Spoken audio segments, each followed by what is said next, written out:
it's Affy, and today I am here to do a recommendation video specifically about Wallflowers. I had a subscriber ask for me to do this recommendations list, and so I am doing it. Hopefully you guys will enjoy this video. I'm not going to talk too much. I'm just going to hop on in. So the first recommendation I have for Wallflowers is actually a series, and you probably already know which series I'm talking about if you're a big historical romance reader. This is the Wallflower series by Lisa Kleypas.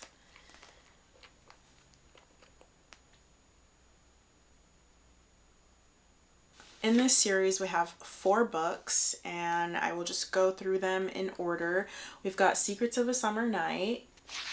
These all have step backs. We've got It Happened One Autumn.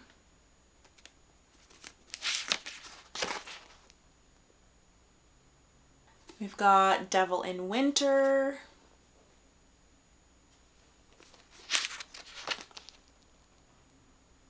And then the last book is Scandal in Spring. So this series is about a group of young women who meet at a ball one day. They form a very sweet friendship between the 4 of them, and they all decide that they are going to help each other to find husbands. So the first book is Secrets of a Summer Night, and in this book we have Annabelle and Simon. Annabelle's family is on the verge of financial ruin, and she knows that she needs to find a husband as soon as possible, but she's been having a really hard time. She's a wallflower, she's a spinster. The only man who's showing interest in her is a man named Simon Hunt. And the main reason she doesn't want to marry Simon Hunt is because he's not of her class. Simon is really into her, and he keeps making attempts to be with her, and it's their romance. This one is really, really sweet. I really enjoyed this one. It ended up being my favorite in the series. And yeah, I just love Annabelle and Simon. The second book is It Happened One Autumn, and this is Marcus and Lillian's story. Lillian is an American heiress who is in England to find a husband. She's kind of a wild child. She's got a big personality and kind of scares men away, I think, in a lot of ways. Marcus has seen her around, and he thinks that, like I said, she's a wild child, and he does not like that about her at first. But they come across each other one day. I think she's playing baseball or something. And he joins in on the game, and it kind of goes from there. It's been a while since I've read these ones. He eventually comes to realize, you know, she might be a wild child, but that's what makes her special. And this one was a lot of fun. I really enjoy Marcus. He's one of my favorite characters in this series. The next book, Devil in Winter, is about Sebastian and Evie. And Sebastian is a rake. He is a rake of the first water. He is known for just being a scoundrel, and he gets around town, like that's his thing. He's that kind of guy. And then you've got Evie. Evie is the shyest of the Wallflowers. She's very shy. She has a stutter. Evie basically ends up in a situation where her family is trying to force her to marry, I believe, her cousin. Her dad was the owner of a gambling den, and you know, she has a really, really big dowry, and her family wants to keep that money within the family, and so they're trying to force her to marry her cousin. And so she decides she's going to do something very daring and run away to Scotland and get married, and she decides that Sebastian is the man that she's going to ask to marry her because she knows that he is also in need of getting married. He is financially not doing so well, and he knows he needs to get married to kind of put himself in a better situation. And so she's like, look, I have a big dowry. You're looking for a wife. I'm looking for a husband. Like, let's just do this. And so they go to Gretna Green and they get married.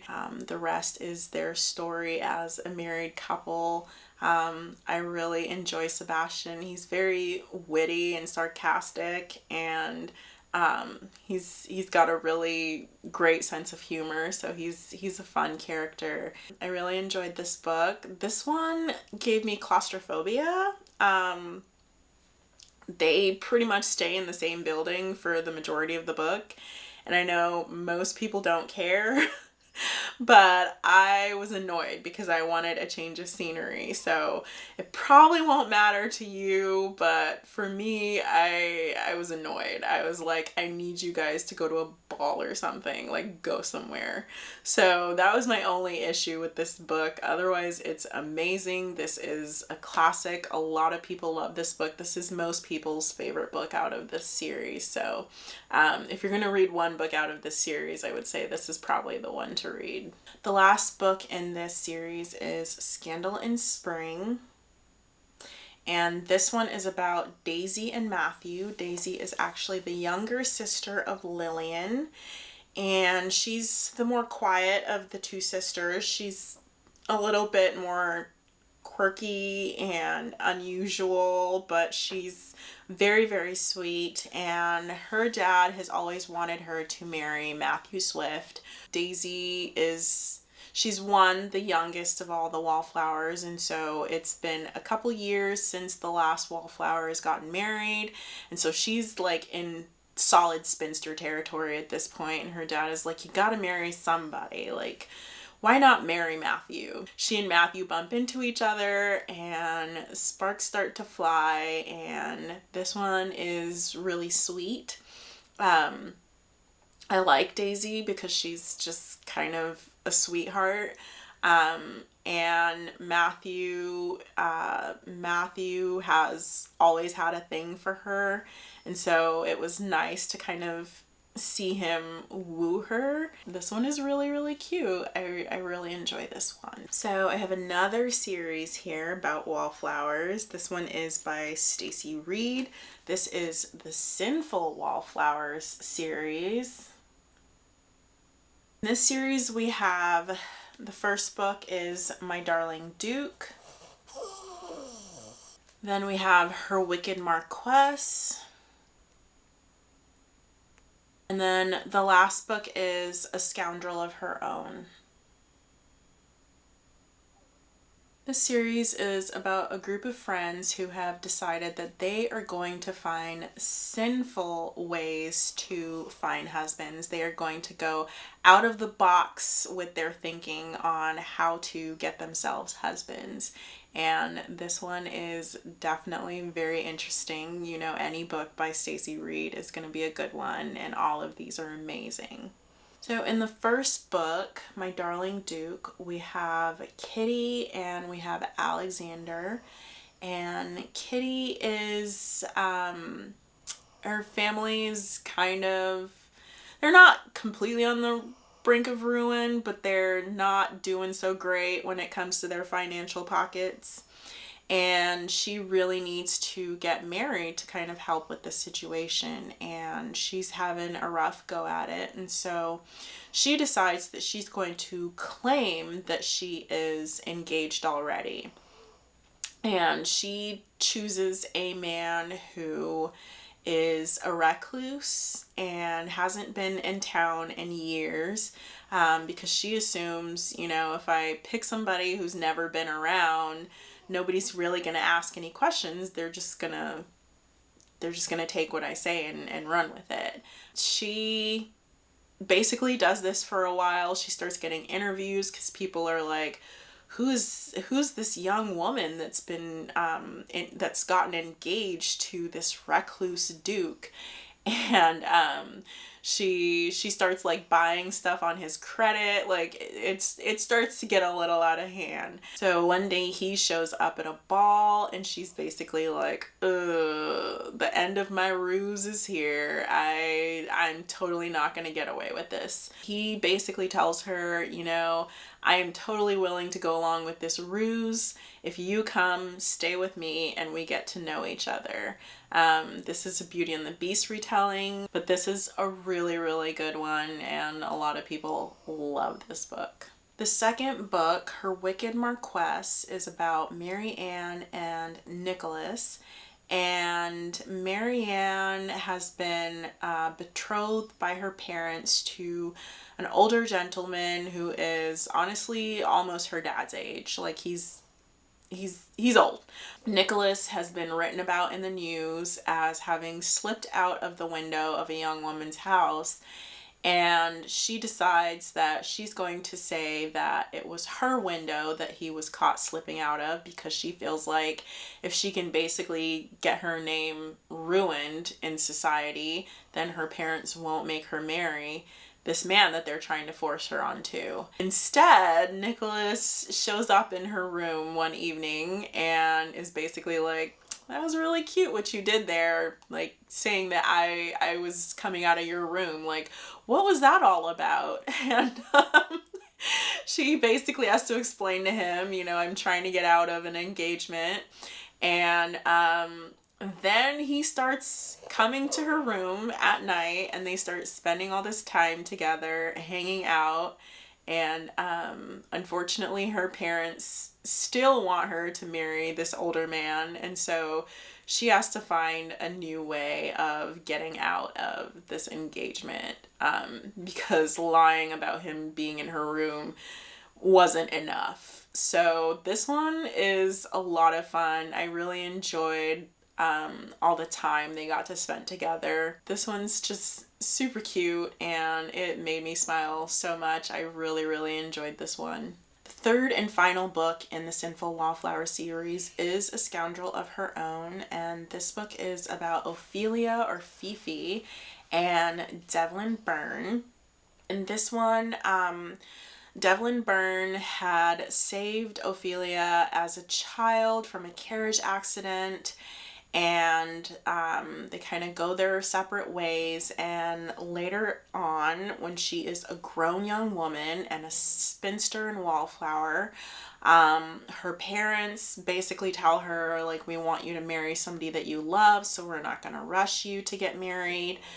But they are financially not doing so well. And so she's a singer, and when she gets an invitation to sing for someone named Devlin Byrne, she decides she's going to do it because her family needs the money. And so she goes to go sing to this Devlin Byrne guy, and ends up finding out that it is the young boy who saved her as a child. This book is just so touching. It's a class difference because our hero is, I believe, the son of a farmer, if I'm not mistaken. And our heroine is the daughter of an earl, so she is a lady. And so this is a class difference, and I love me a class difference. So this one is really, really good. And our heroine, Ophelia, is a very headstrong young woman who, she does not care. Out of these three books, she is the boldest of the bunch. I just love this book with all of my heart. So I have a couple of books that are from other series, and the first one I have is Devil in Spring. This is by Lisa Kleypas.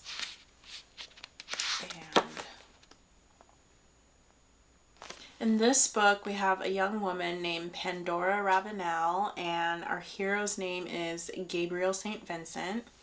And Pandora grew up with parents who basically ignored her and her siblings, well, her and her sisters. She kind of grew up a wild child because she never really had any consequences as a child. She just kind of did whatever she wanted, her and her twin sister. So they would just get into things and nobody would stop them. She's got a very interesting personality. She loves to make up her own words. She loves building and creating board games, and she wants to start her own business. She's just a very forward-thinking young woman. She basically finds herself in a situation with Gabriel one day at a ball. She's just kind of sitting on the wall, not getting asked to dance, and her friend comes and asks her for a favor, and she goes to do this favor for her friend and ends up caught in what can only be considered a compromising situation, and Gabriel happens to be there with her. And so they are caught alone together in this compromising situation and are basically told they're going to need to get married. But Pandora doesn't want to get married because she wants to, like I said, create board games and have her own business and have her own money. A lot of this book is him having to put in a lot of work to marry her because she refuses, and he starts to fall for her, and he realizes he really wants her, and he puts in a lot of work. And I really, really love this book. This was like a 6-star read for me. And I love Gabriel, I love Pandora, and I love this book. So the next book I have here is 9 Rules to Break When Romancing a Rake. This is by Sarah McLean. In this book we have Callie and Gabriel, so another Gabriel. And Callie basically overhears her sister one day talking about how sad it is that Callie is a spinster and a wallflower who has nothing going for her, no marriage prospects, nothing. She's just kind of existing. And Callie takes that as a chance to do something with her life. So she starts to put together a list of all the things that she wants to do that are kind of out of society's limits for a young woman to do, and sets about doing the things on her list. She had come across Gabriel when she was young and had her first season out, and he had told her some really, really sweet things, and she had kind of fallen in love with him. And so when she decides that she's going to put together her list, one of the first things on her list to do is to kiss Gabriel because he's her biggest crush. And she basically puts herself out there and asks him for a kiss, and it goes from there. This one is so much fun. I ended up loving this book so much. Yeah, Callie she's an interesting young woman. She really takes the bull by the horns and goes for it. She really goes for it, and I love her for that. This is a really, really good one. I read this maybe 2 months ago, 3 months ago, and it's probably going to be one of my faves for the year. Like, I really enjoyed this book. The next book that I have here is by Julia Quinn. This is Romancing Mr. Bridgerton. You've probably heard of this book, but if you haven't, this is about Colin Bridgerton and our sweet, sweet young Penelope Featherington. She is, I believe, 27 or 28 years old, so very much considered on the shelf. And she's been in love with Colin since she was a young girl. Colin lives across the street from her. They are close family friends, but he has no interest in her. He's never seen her as anything outside of a friend. One day she overhears him telling one of his brothers that he would never marry Penelope Featherington. It's just not something that he would do. And she feels horrible, but she just kind of, holds her head high and is like, well, I wouldn't marry you either. And, oh, that moment was really, really interesting. Anyways, Colin has recently come back from a trip, and this book is about his romance with Penelope, kind of slowly flourishing from their friendship. This is very much a friends to lovers romance. This one is good. It's not my favorite book in the Bridgerton series, but it is well loved. And so if you like the Bridgerton series, are interested in reading it, or you just want to check out another good Wallflower story, then this is a great one to try. The next book that I have is by Lisa Kleypas. I'm starting to realize there's quite a few of hers in here, but this is Love in the Afternoon. This book is about Beatrix Hathaway and Christopher. And Christopher is away at war and has been writing to a young woman named Prudence. And Prudence is kind of stuck up. She's kind of shallow. And when she realizes that Christopher is kind of talking about all these deep things that are happening to him during the war, she's like, I'm bored, I don't want to deal with this, and kind of just tosses his letters away. And Beatrix, being who she is, she basically is like, I don't think it's right for you to just stop writing him. Like, that's kind of messed up. And so she offers to write the letters for Prudence. And so she and Christopher basically start writing one another. He does not realize that he's not writing Prudence anymore, but he starts to have feelings through these letters. And when he writes a letter saying that he is falling in love, basically Beatrix is like, okay, I've taken this too far, and she stops writing to him. He comes home from the war, and it is their romance, and I love this book. I love the epistolary aspect of it, the writing letters back and forth to one another. Beatrix is on the shelf. She is a spinster. She's the youngest of all her sisters and siblings, and she has been kind of considered an odd duck because of her love for animals. This is just a really, really sweet one. This was a 5-star read for me, and I love the Hathaway series as a whole, but if you're looking for a good Wallflower story, Beatrix's story is the one to go for. This next book I read quite a while ago, so I don't remember too many details about this one. This is by Tessa Dare. This is The Wallflower Wager.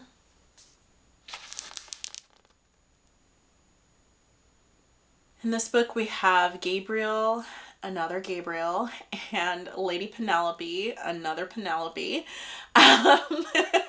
So we've got Gabriel and Penelope, or Penny as she goes by, and Penny is a young woman. She's very similar to Beatrix from the last book I spoke about. She loves animals. She's very much I'm going to save every single animal I come across kind of person. She is living in a home, and she's got all of her animals, and Gabriel moves in next door. He is trying to, I think, fix up the house that he's living in and like sell it for more money. So he's like trying to flip the house or something. But he realizes that Penny has all these animals in her house, and they're just causing a ruckus. He's like, nobody's going to want to buy this house if they know that they're going to be living next to essentially what is a zoo. It is basically their romance. He basically begs her, like, please get rid of these animals. And she's like, fine, if you help me find a home for these animals, I will get rid of them. And he's like, oh, that'll be easy. I really enjoyed this one. The last book I have on this list is actually a book that I read, I think, in 2022. So it's been a really, really long time, so I barely remember anything about this one. This is by Eloisa James. This is How to Be a Wallflower. In this book we have Cleopatra and Jacob. She has recently bought a kind of like a clothing store, and she is purposely attempting to turn herself into a wallflower. She is trying to do this by dressing up in kind of like outlandish gowns and styles. Jake is an American, and he has come to the UK on business, and he also wants to buy this clothing store. He comes up with the idea of them dressing each other in the most outlandish styles that they can. in kind of a competition to purchase this clothing store from her. And it is funny. The clothing that they dress each other in is literally outlandish. And this book does have a lot of talk about clothes in it, so if that annoys you, you probably don't want to read this book.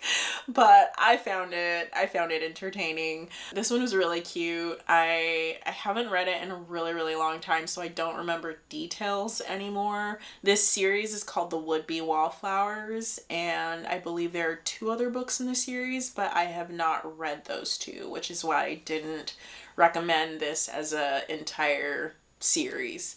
But this is the book I did read, and I really enjoyed it. All right, everyone. Hopefully you enjoyed those recommendations for Wallflowers. I had a lot of fun putting this list together for you. If you've read any of these books, let me know. If you are interested in any of these and maybe want some more information, also let me know. But this, like I said, was a lot of fun to record. If you have made it to the end of the video, thank you so much for making it all the way through. Go ahead and leave me a speaker emoji and leave some comments in the comment section, please. And I will see you in my next video, which will hopefully be another recommendations list. I am enjoying doing these. So yeah, thank you so much for watching, and I will see you in the next one. Bye.